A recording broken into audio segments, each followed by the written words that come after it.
시청자 여러분 안녕하십니까? 복지TV 뉴스입니다.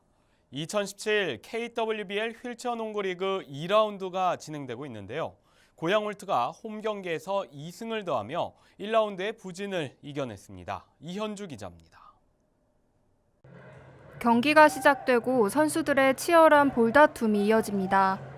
서울시청이 연속 득점으로 초반 분위기를 이끌어갑니다. 이에 질세라 고양홀트도 상대팀의 공격을 차단하며 분위기 전환을 시도합니다. 1쿼터에서 양팀은 서로 득점을 주고받으며 박빙의 승부를 이어갔습니다. 지난 3일 2017 KWBL 휠체어 농구리그 2라운드가 진행되고 있는 가운데 고양홀트가 홈 경기장인 고양시 홀트장애인 종합체육관에서 서울시청을 만났습니다.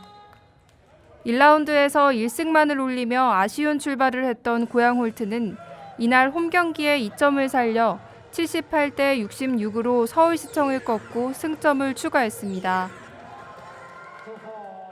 저희가 지금 성적이 좀 승률이 많이 떨어져서 걱정을 했는데 오늘 한국인은 넘긴 것 같고 저희가 원래 이렇게 쉽게 무너지는 팀이 아니었는데 지금 다시 한번 마음들을 다 잡고 뭐 특별한 작전 같은 거는 뭐 변화는 없고 여태까지 하던 거 이제 꾸준히 해서 좋은 성적 거둬야죠. 다시 도약을 시도한 고양홀트는 지난 25일 경기에서 대구를 상대로 1승을 추가했으며 2라운드 후반부 경기는 제주의 홈인 제주 한라체육관에서 17일에 이어집니다. 복지TV 뉴스 이현주입니다. 서울문화재단의 미술 사업 중 하나인 프로젝트 A에 참가한 장애 어린이들이 이 작품 전시회를 열었습니다. 약 5개월여 동안 진행된 이번 사업의 가장 큰 특징은 장애 어린이들과 예술가의 교감이었는데요. 하세인 기자입니다. 동그란 얼굴형의 안경, 짧은 머리카락과 삐죽 나온 입. 그림 속 얼굴의 주인공은 바로 김건우 학생입니다. 자신의 얼굴을 그림으로 표현한 김건우 학생은 서울문화재단의 장애 어린이 창작 지원 사업인 프로젝트 A를 통해 서양화가 정경희 작가와 함께 작품을 준비하고 전시할 수 있게 됐습니다. 네, 건우 그림은 건우가 그때그때 자기가 마음에 드는 색들을 골라가지고 거기에서 형태들을 이어나가요. 그래서 이번에 프로젝트 A는 진짜 우리 아이들의 큰 성과물이에요. 성과물이고 어떻게 보면 세상하고 소통할 수 있는 첫 번째 문인 것 같아요. 장애 어린이와 예술가가 함께 준비한 전시회로 지난달 25일부터 8일까지 서울 대학로 이음센터에서 선보였습니다. 어린이들은 5개월 동안 예술가와 함께 짝을 이루어 사진, 판화, 그림 등 다양한 분야의 작품을 준비했습니다. 강아지랑 성문이랑 여자아이 그리는 게 좋아했어요. 이하윤이랑 강범진 오빠랑 그린 거예요. 하윤이가 별 하트 그렸어요. 그랬더니 범진이 오빠가 저울 그렸어요. 잘 그렸다고 칭찬했으면 좋겠어요. 특히 전시회는 더 넓은 식탁이라는 주제로 어린이와 예술가가 함께 만든 특별한 식탁이라는 의미가 담겨 있습니다. 아이들의 눈높이에서 그림을 봐주시고 이제 두 번째는 멘토링을 할 때 선생님이 이 아이와 어떤 교감을 나눴는지를 발견하는 그 묘미가 있는 전시입니다. 우리 아이들의 재능과 선생님들의 눈부신 재능, 노력들을 우리가 더 많은 사람들과 공유하고 싶은 마음에 더 넓은 식탁으로 이름을 짓게 되었습니다. 어린이와 예술가의 교감으로 완성된 작품은 시민과 예술적 공감대를 만들어가고 있습니다. 복지TV 뉴스 하세인입니다. 한국장애인재단이 한국시각장애인연합회와 함께 이 시각장애인 방송 접근권 제고를 위한 정책 토론회를 열었습니다. 토론회에서는 시각장애인과 모두를 위한 화면 해설 방송이 필요하다는 주장과 함께 방송 접근권 고시 개정이 예상되고 있는 가운데 구체적 논의가 필요하다는 이야기가 나왔습니다. 또한 토론회에서는 국내의 경우 화면 해설과 관련한 전문 인력이 부족해 체계화된 제작이 어렵다는 지적도 제기됐습니다. 다음 소식입니다. 경남 창원에서는 원도심의 발전을 위한 다양한 도시 재생 사업이 진행되고 있습니다. 올해로 두 번째 개최되는 행사입니다. 바로 빛의 거리 점등식인데요. 이재영 기자가 다녀왔습니다. 점등 터치 카운트다운 9호에 맞춰 관람객들의 시선이 하늘로 향하며 빛거리 점등식의 화려한 퍼포먼스가 펼쳐집니다. 지난 27일 경남 창원의 중원광장에서 창원시가 주최한 진해원 도심 재생을 위한 빛거리 점등식이 펼쳐졌습니다. 네, 이번에 펼쳐지는 빛조형물 일루미네이션은 대한민국에서 가장 큰 길이와 그리고 가장 큰 폭을 자랑하는 특화라인입니다. 파도의 조형물과 벚꽃의 조형물들이 하늘을 물들일 수 있는 그런 빛조형물이 되겠습니다. 식전 행사로 지역 가수 초청 공연을 시작으로 내빈 속의 기념 축사, 점등위원회 점등 퍼포먼스, 행사장 관람 순으로 진행됐습니다. 빛의 거리를 설치하게 된 목적은 쇠퇴해가는 서부 지역의 경제권을 살리기 위하여 도시 재생 사업으로 이 사업을 추진하게 되었습니다. 이 빛의 거리는 오늘 점등식을 시작으로 해서 내년 56회 진해 군항제까지 계속 불을 밝힐 것입니다. 특히 이번 점등식의 하이라이트인 화려한 점등 퍼포먼스가 이어지며 어두웠던 진해의 밤거리를 환하게 밝혀주었습니다. 군항도시 또 진해 원도심이 살아나야 진해 지역 경제가 활력을 되찾고 창원시 전체의 경기 활성화에도 도움이 될 것입니다. 한편 올해로 2회째 개최된 점등식은 도시재생 사업으로 침체된 분위기와 경제를 활성화시키고 내년 군항제까지 진해의 가을과 겨울밤을 따뜻하게 밝혀줄 예정입니다. 복지TV 뉴스 이재현입니다. 경주와 포항, 울산 3개 지역 여성단체 협의회가 이 경북 여성들의 권리 향상을 위해 손을 잡았습니다. 황현희 기자입니다. 경북 포항시 여성단체 협의회는 지난달 31일 포항 운하에서 해오름 동맹도시인 울산과 경주 여성단체 협의회와 함께 해오름 동맹 발전을 위한 상생 협약을 체결하고 힐링 밤바다 걷기 행사를 개최했습니다. 이날 체결식에는 각 지역 여성협의회 회원과 내빈, 시민 등 500여 명이 참석했으며 해오름 동맹의 횃불 점화 퍼포먼스로 영원한 협력을 다짐했습니다. 울산광역시, 경주시, 포항시 3개 도시는 2016년 해오름 동맹 협약을 체결하고 지속적인 협력 체계를 유지하고 있는 상황에 우리 여성들이 그의 힘을 실어드리고자 혼자 빨리보다 함께 더 멀리 상생꽃을 피우기 위해 오늘 한마음 한뜻으로 이 자리에 모였습니다. 주요 협력 사항은 여성의 사회지위 향상을 위한 다양한 행사 교류, 지역 경제 활성화를 위한 여성 역할의 공동 협력, 모두가 평등한 지역사회 만들기 등이 있으며 이날 참가한 참가자 전원이 약 3km에 달하는 포항 달빛 해변을 걸으며 지역 경제를 넘은 상생의 길을 다졌습니다. 복지TV 뉴스 황현입니다. 전라남도 여수에서 마칭 페스티벌이 열렸습니다. 육군 군악대를 선두로 이 전국에서 모인 관악팀이 화려한 공연을 펼쳤다고 합니다. 진두리 기자가 다녀왔습니다. 전남 여수에서는 지난 27일과 28일 이틀에 걸쳐 이순신 광장과 해양공원 일대를 중심으로 마칭 페스티벌이 개최됐습니다.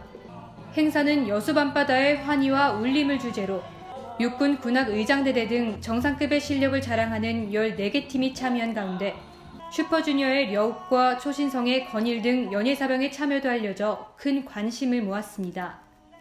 음악을 통해 즐기고 보고 듣고 밤바다를 함께 항해하시는 이런 공연을 하게 돼서 영광입니다. 우리 여수시는 관광으로는 이제 전국적으로 가장 알려진 도시가 됐습니다. 추후에 음악 콩쿠르나 음악 캠프를 통해서 음악 도시로 성장하는 새로운 산업이 열리는 시대가 되기를 간절히 바랍니다.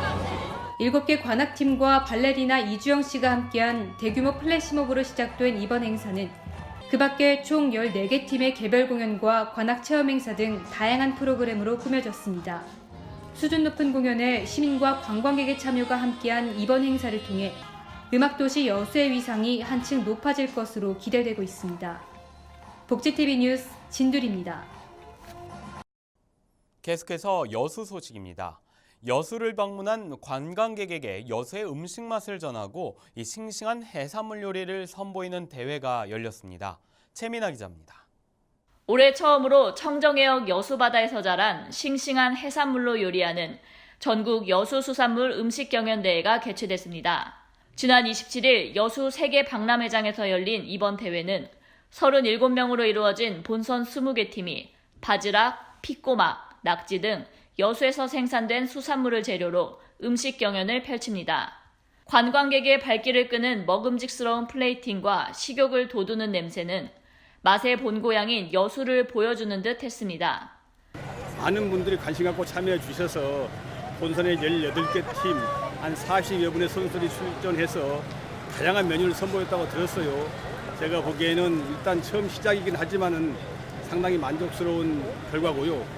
저희들은 앞으로도 여수에서 나는 수산물을 재료로 한 명품 음식을 개발해서 이것들이 상용화됨으로써 관광객들과 시민들께서 여수 수산물을 재료로 한 좋은 음식을 맛보게 되고 애용하게 되고 그러면서 수산물 소비가 촉진되게 그렇게 더 노력할 생각입니다. 심사위원은 공정성을 위해 지역 출신을 제외한 대한민국 식품 명인, 전남 음식 명인, 무형문화재 남도을의 음식장 등으로 선정됐으며 요리의 맛뿐만 아니라 대중성, 지역성, 상품성을 중점으로 평가했습니다. 완성된 음식은 무대 앞에 진열해 심사 후 시민들이 함께 맛볼 수 있도록 준비됐습니다.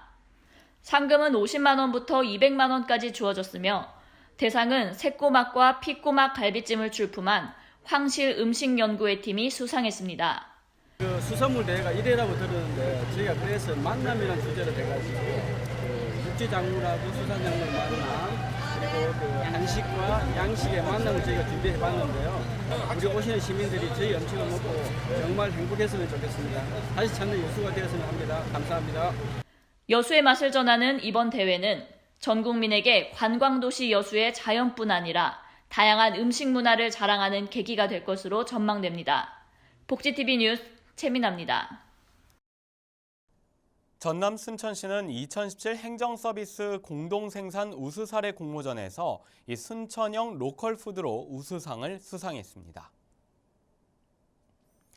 도농 상생의 성공 모델로 평가받는 순천형 로컬푸드는 시와 생산자, 소비자, 시민단체가 함께 추진해 시민 주주를 모집해서 개장 1년 3개월 만에 이용객 17만 명과 42억 원의 매출을 기록하며 대성공을 거뒀습니다.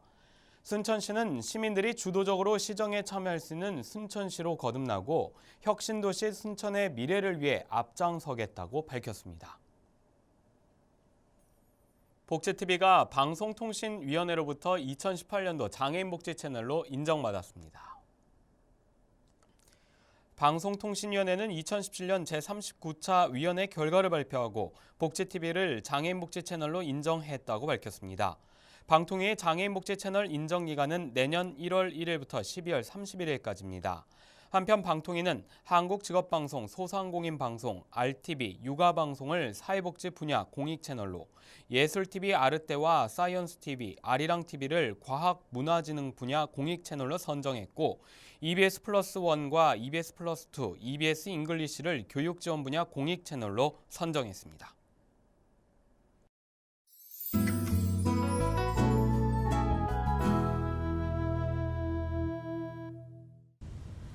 재력과 사랑, 세상을 다 가진 남자 임태산. 모든 것이 완벽히 행복하다 믿었던 그날, 약혼녀이자 유명 가수인 유나가 살해당하고 용의자로 딸 미라가 지목된다. 임태산은 그날의 일을 기억하지 못하는 딸을 무죄로 만들기 위해 자신만의 방식으로 사건을 쫓기 시작한다. 그리고 최고의 변호인단을 마다한 채 미라의 무죄를 믿고 보듬어줄 젊은 변호사 최희정을 선임한다. 미라가 기억하지 못하는 시간을 둘러싼 치열한 법정 공방. 하지만 사라진 그날의 CCTV 영상을 갖고 있는 유나의 팬 김동명의 존재가 드러나며 사건은 예상치 못한 방향으로 흘러가는데, 약혼녀가 살해당하고 그 용의자로 자신의 딸이 지목되자 자신만의 방식으로 딸을 무죄로 만들려는 남자 임태산의 이야기를 그린 영화 침묵. 세상을 다 가졌지만 정작 소중한 것들을 모두 잃어버릴 위기에 놓인 한 남자의 드라마틱한 이야기를 예측할 수 없는 전개로 풀어내고 있는데요. 섬세한 연출과 실력파 배우들의 조합이 더해져 관객들에게 큰 호평을 받고 있습니다. 빅브라더 감시하에 모든 것이 통제되는 디스토피아적 미래를 음울하고도 생생하게 담은 책 1984가 연극으로 팬들을 찾아옵니다. 당의 의심을 품게 된 주인공을 중심으로 전체주의 체제에 반기를 든 개인의 심리와 최후를 냉철하게 그리고 있는데요. 오는 11월 19일까지 국립극단 명동예술극장에서 공연되며 장애인과 국가유공자 할인 혜택이 있습니다. 공연장에는 휠체어석과 장애인 화장실이 마련돼 있습니다. 누구에게도 말할 수 없었던 청춘들의 이야기를 그린 뮤지컬, 베어 더 뮤지컬. 성장의 아픔, 방황, 외로움, 공허함 등 청춘들의 불안한 심리와 엇갈린 사랑, 그리고 우정 속에 숨겨진 비밀스런 이야기를 솔직하게 그려내고 있는데요. 오는 11월 28일부터 2월 25일까지 백암 아트홀에서 공연되며 장애인과 국가유공자 할인 혜택이 있습니다. 공연장에는 휠체어석과 장애인 화장실이 마련돼 있습니다.